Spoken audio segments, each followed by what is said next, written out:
Hello again, my name's Gabe Zolna. You know, I've posted a series of videos recently on both the congressman and the senator, the congressman out of Michigan, and John Conyers, and the senator out of Minnesota, Al Franken.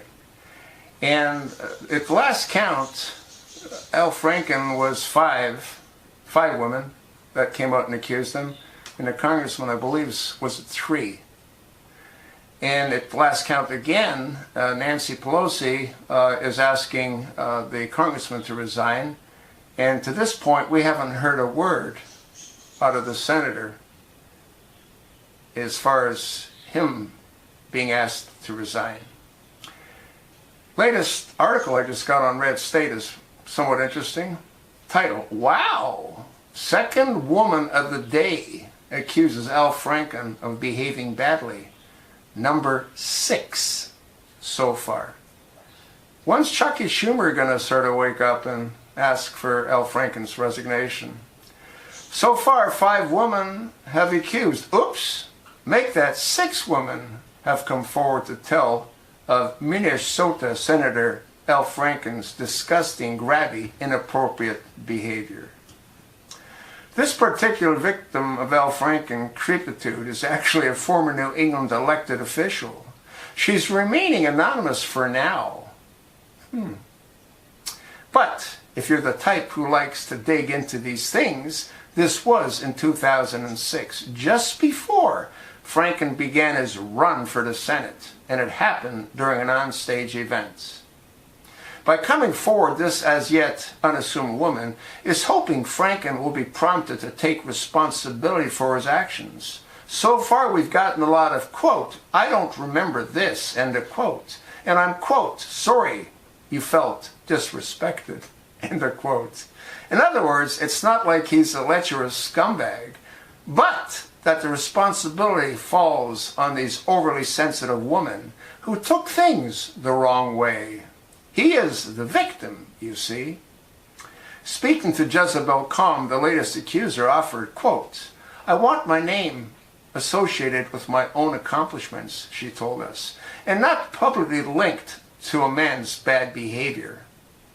Now, according to what's written, is that when she came up on the stage, he tried to put his slobbery lips onto her lips. She turned her head, and he mashed his lips into her cheek.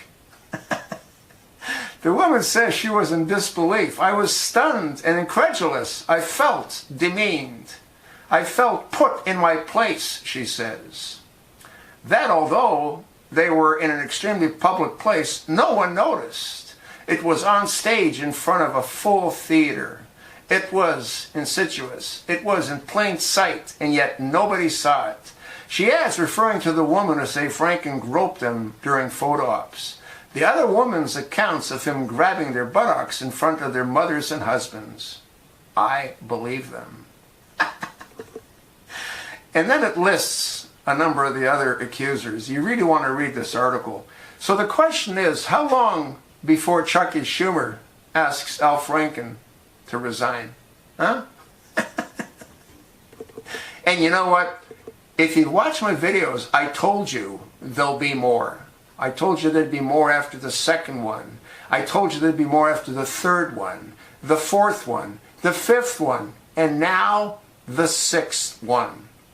How long does this kind of activity have to take place before somebody wakes up and realizes we've got a real big problem in both the Senate and in Congress? The people that do what Al Franken's done and the people that do what John Conyers has done are perfect targets for blackmail. Absolute perfect targets. That's why we need that list. The list that identifies where the $17.2 million were paid to. The list that the Speaker, Paul Ryan, said, well, yeah, I was aware of it, but I wasn't aware of the specifics. What the hell are you doing being responsible for the purse if you're not aware of the specifics, Ryan? Anyway, I shouldn't take it out on Ryan, but I can't stand the man. He always has that dopey smile on his face. Whenever you see him, he's got that dopey smile. I guess if I was making $220,000 a year doing nothing, I'd have a dopey smile on my face as well. Wouldn't you?